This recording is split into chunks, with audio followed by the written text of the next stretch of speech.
Shalom Bapak Ibu yang terkasih dalam Tuhan. Salam jumpa lagi, puji Tuhan. Kembali kita boleh mendengar firman Tuhan hari ini. Puji Tuhan karena kemurahan Tuhan semata-mata. Saudara, saya percaya bahwa kita keadaannya baik-baik saja. Apapun yang terjadi, itu iman dan percaya kepada Tuhan kita Yesus Kristus yang memelihara kita dengan setia.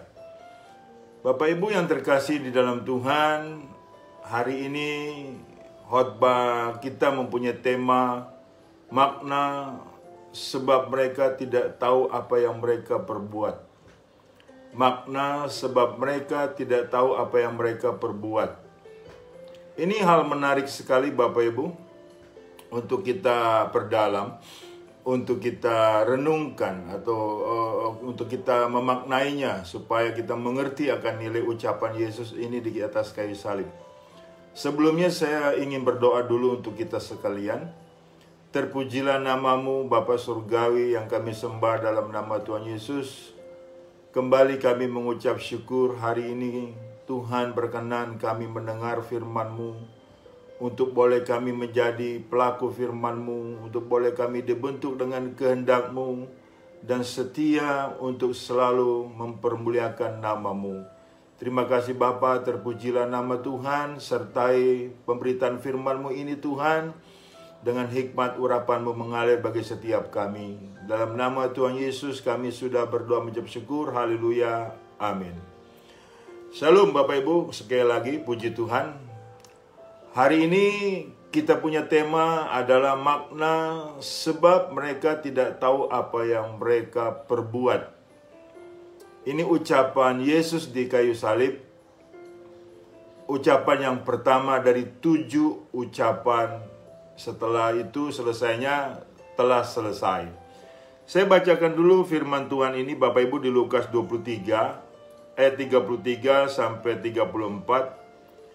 Ketika mereka sampai di tempat yang bernama Tengkorak, mereka menyalibkan Yesus di situ dan juga kedua orang penjahat itu, yang seorang di sebelah kanannya dan yang lain di sebelah kirinya. Yesus berkata, "Ya Bapa, ampunilah mereka, sebab mereka tidak tahu apa yang mereka perbuat." Dan mereka membuang undi untuk membagikan pakaiannya. Saya ulang di ayat 34. Yesus berkata, "Ya Bapa, ampunilah mereka sebab mereka tidak tahu apa yang mereka perbuat." Saudara, kira-kira ini ditujukan kepada siapa pengampunan ini? Dan atas perbuatan apa yang mereka lakukan? Mari kita inventarisir, kita kumpulkan.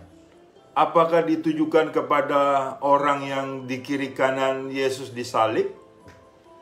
Atau kepada yang menyalibkan Yesus sendiri, atau kepada umumnya? Iya kan, secara eskatologi sampai sekarang masih berlaku. Dan perbuatan apa yang dilakukan mereka pada waktu itu sehingga terucap dari Yesus Kristus, "Ya Bapa, ampunilah mereka sebab mereka tidak tahu apa yang mereka perbuat." Ini sungguh sangat menarik Bapak Ibu. Tapi di sini saya sudah mempunyai penekanan, yaitu soal perbuatan. Ini penekanannya soal perbuatan. Bisa jadi mereka tidak tahu apa yang mereka perbuat itu salah, itu dosa. Iya kan? Bisa jadi itu diperbuatnya di bawah alam sadarnya. Bisa jadi mereka tidak tahu bahwa itu Kristus. Kalau mereka tahu itu Kristus, nggak mungkin mereka menyalibkan. Iya kan? Bisa jadi ucapan Yesus ini adalah untuk sebagai nilai eskatologi, untuk selama-lamanya. Nah, disinilah kita harus merenungkan Bapak Ibu. Penekanannya pada perbuatan. Taruhlah kita sekarang sudah mengenal Yesus adalah Kristus, adalah Tuhan. Apa mungkin kita menyalibkan Dia lagi? Dengan notabene dengan perbuatan-perbuatan yang dosa melulu. Apa mungkin ada perbuatan-perbuatan kita yang di luar kesadaran kita? Kalau itu mungkin Bapak Ibu, itu perlu kita hati-hati.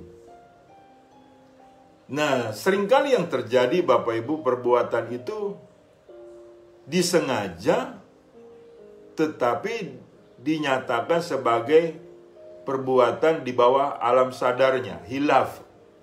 Ini seringkali dilakukan oleh orang Kristen yang telah mengetahui bahwa yang disalib itu adalah Kristus. Mereka mencoba ingin berbuat dosa lagi atau berbuat dosa lagi agar supaya ada penyalipan terus menerus. Itu tidak bisa Bapak Ibu. Ditekankan di sini Bapak Ibu, apabila kita berbuat dosa, tidak boleh lagi beralasan bahwa itu di luar kesadaran kita. Jadi hukumnya orang Kristen berbuat dosa itu disengaja, itu pasti Bapak Ibu. Karena kita sudah tahu kebenaran. Ya kan? Kita sudah tahu dan sudah paham kebenaran. Karena kita sudah dinyatakan sebagai orang benar oleh pengorbanan Yesus Kristus. Nah ini loh Bapak Ibu, yang seperti lingkaran setan yang seringkali bikin crowded. Sehingga terciptalah jargon-jargon kesesatan. Bentuknya bagaimana Pak? Ada pengampunan selama-lamanya, ada pengampunan untuk setiap saat, ada pengampunan secara otomatis. Nah ini perlu kita pikirkan baik-baik. Jangan-jangan kesesatan tersebut adalah salah satu bentuk untuk membuang tanggung jawab kita atas perbuatan yang kita lakukan di dalam Yesus Kristus. Supaya intinya kita paham Bapak Ibu. Nah, kalau demikian kondisinya Bapak Ibu, yang diperbaiki itu adalah nilai perbuatan.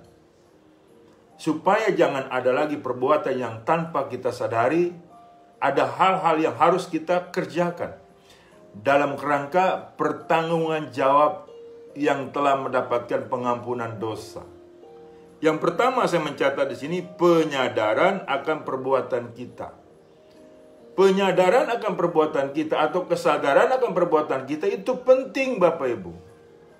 Agar kita tahu makna sebab mereka tidak tahu apa yang mereka perbuat dan kita tidak melakukan itu lagi. Iya kan?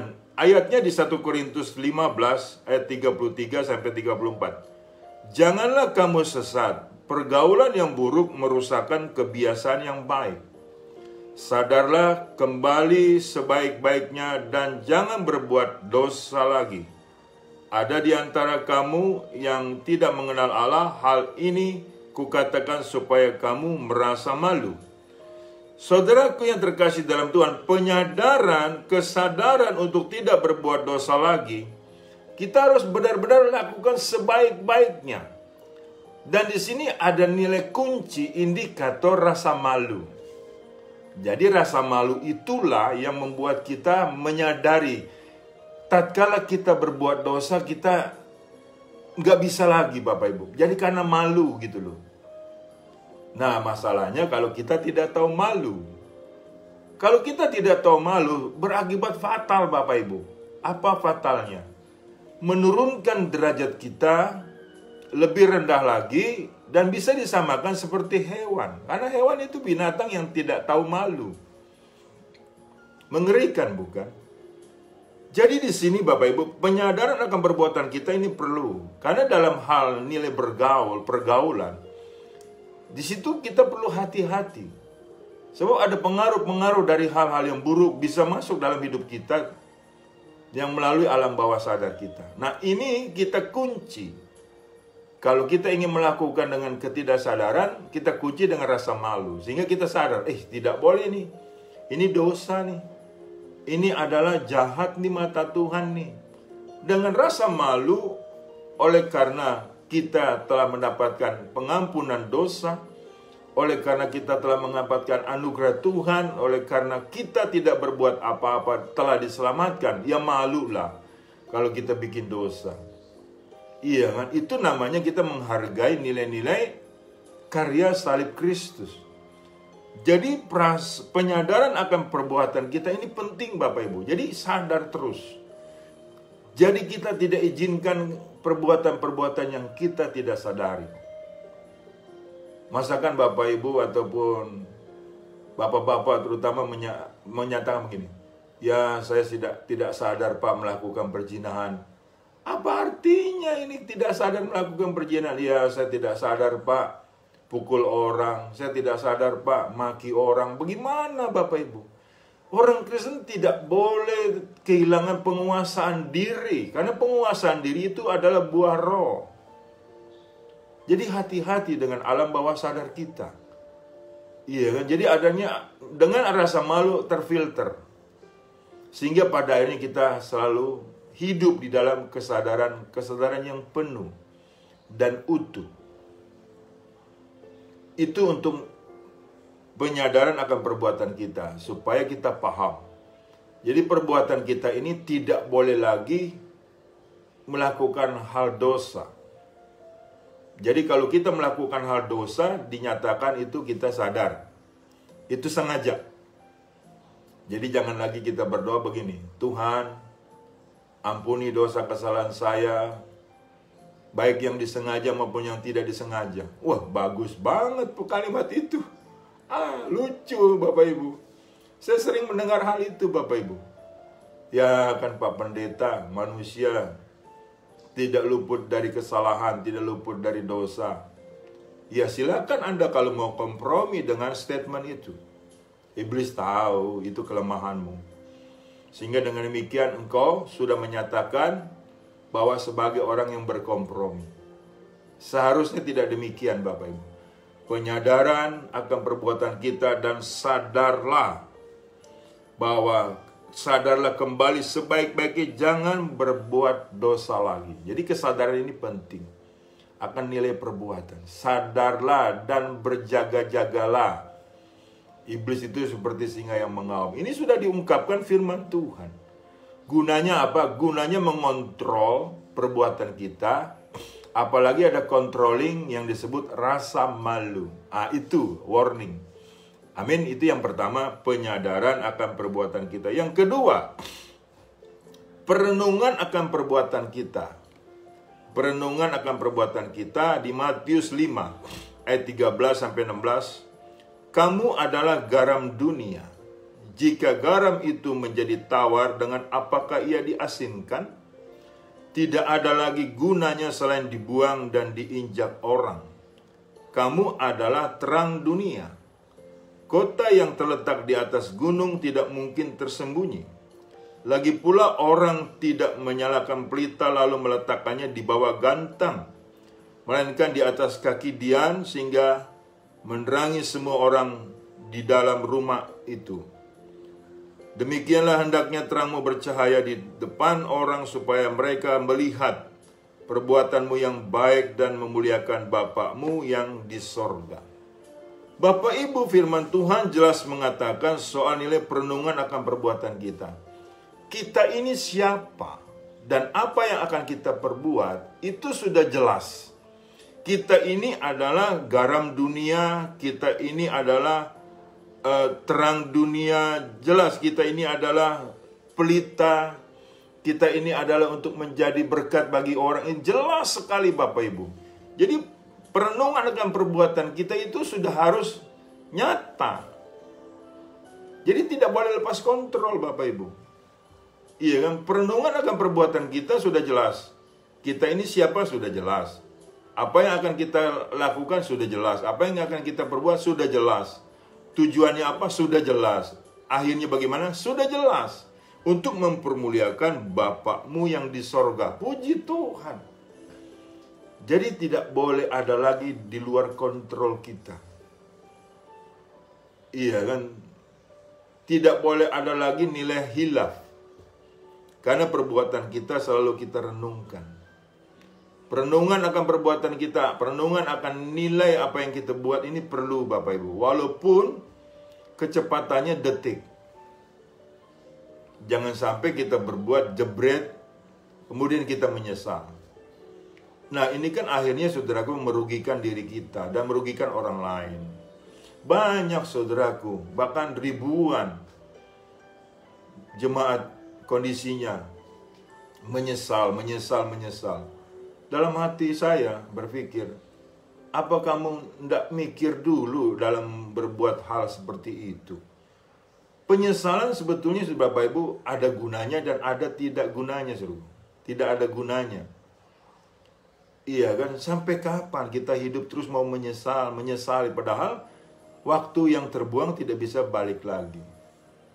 Sampai kapan kita untuk mencobai kesabaran Tuhan dengan alasan menyesal, gampang lah nanti menyesal, itu nggak bisa Bapak Ibu.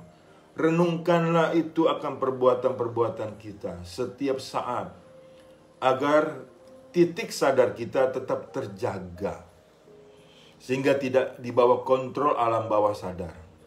Jadi perbuatan kita ini harus sudah terarah, terukur, teratur sepenuhnya. Jadi orang Kristen itu tidak boleh limbung Bapak Ibu. Tidak boleh seperti orang mabok. Melakukan itu kondisi-kondisi padahal jahat, padahal dosa, di luar kesadarannya. Tidak bisa Bapak Ibu. Itu kejahatan yang paling keji. Karena kita ada Roh Kudus. Roh yang selalu membuat nasihat bagi setiap diri kita, roh kebenaran. Jadi renungkanlah itu saudaraku, bahwa kita garam dunia, bahwa kita terang dunia. Renungkan nilai-nilai apa yang harus kita buat. Kalau kita tidak mau buat bagaimana Pak? Ya percuma, iman tanpa perbuatan hakikatnya mati. Kan ke situ arahnya Bapak Ibu. Jadi sungguh-sungguh kita harus sadar akan nilai perbuatan kita dari hasil perenungan. Ya kan, jangan sampai perenungan ini terjadi sudah terlambat dan muncul penyesalan. Diusahakan. Penyesalan itu tidak ada dalam hidup kita, diusahakan. Sekalipun ada penyesalan, tetapi jangan terlalu banyak Bapak Ibu. Kalau menyesal melulu, kita tua di jalan Bapak Ibu. Kita enggak bernilai. Padahal firman Tuhan jelas-jelas harusnya sudah menuntun kita, karena firman-Mu pelita bagi kakiku dan terang bagi jalanku. Amin. Yang ketiga, penghayatan akan perbuatan kita. Penghayatan akan perbuatan kita.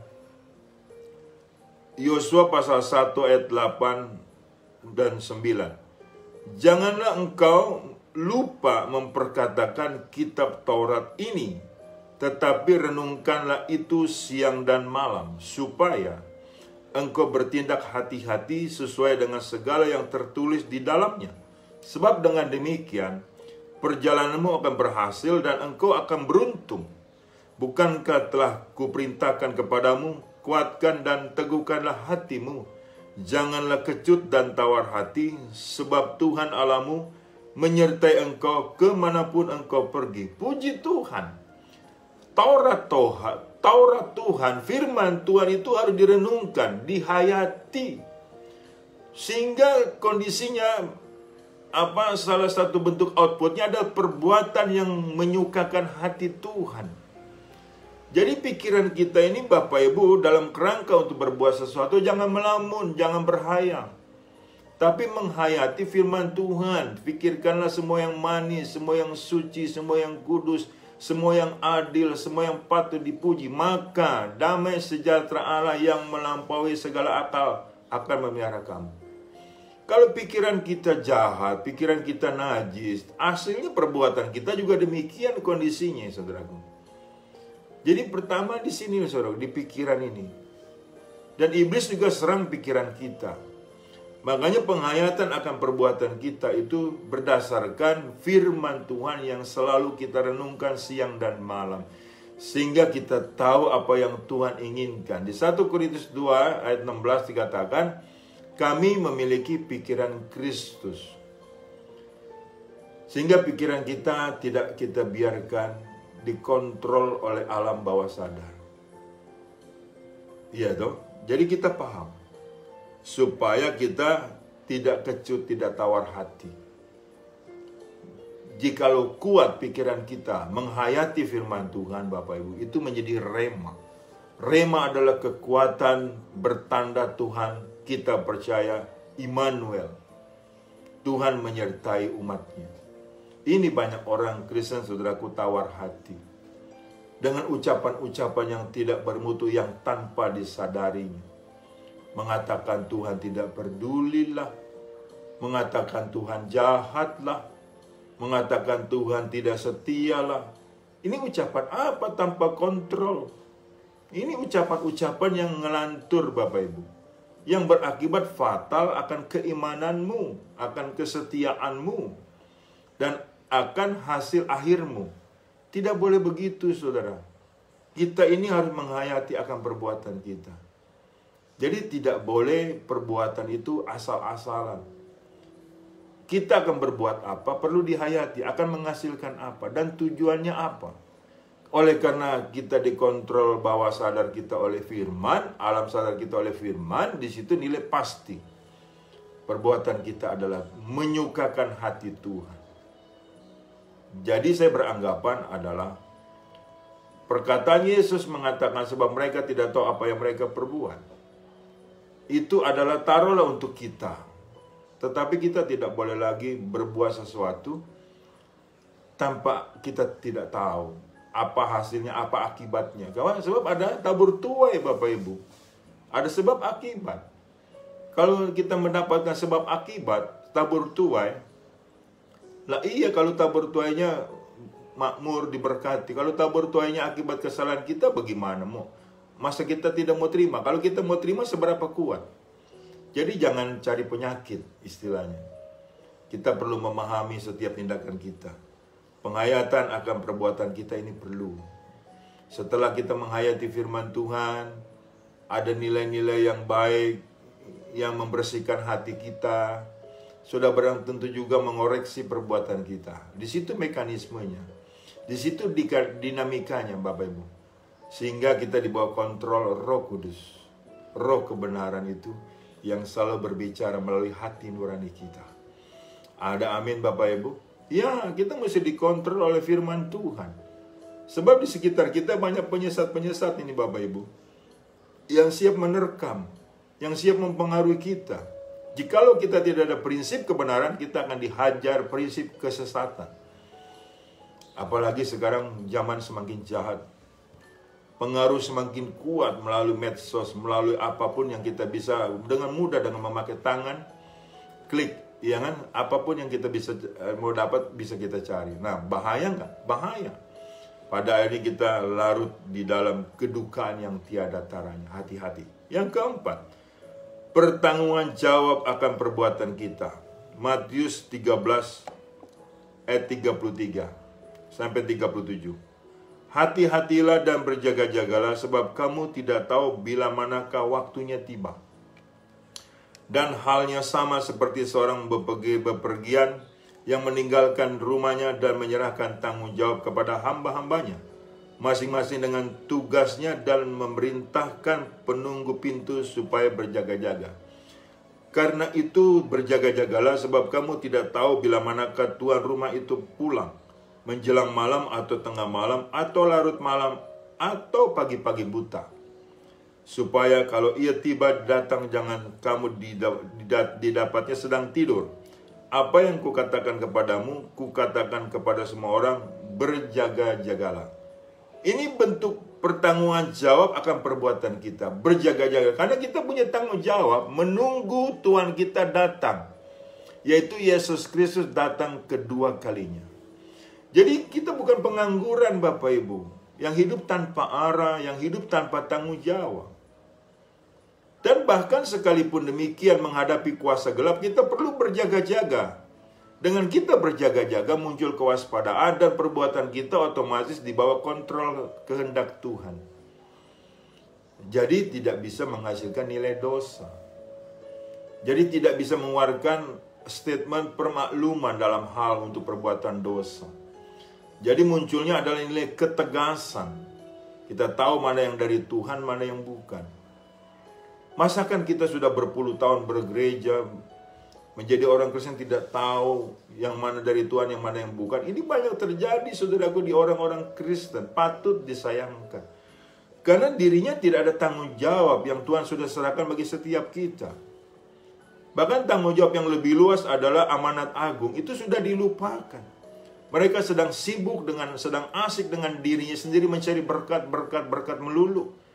mencari nilai-nilai untuk kepentingan diri melulu, sementara kepentingan Tuhan dikesampingkan. Nah, bila mana hal ini terjadi, Bapak Ibu, akan jadi kacau. Sehingga perbuatan kita itu muncul tidak ada pertanggungjawaban. Apakah kita dengan mengatakan saya tidak bertanggung jawab atas perbuatan kita selesai?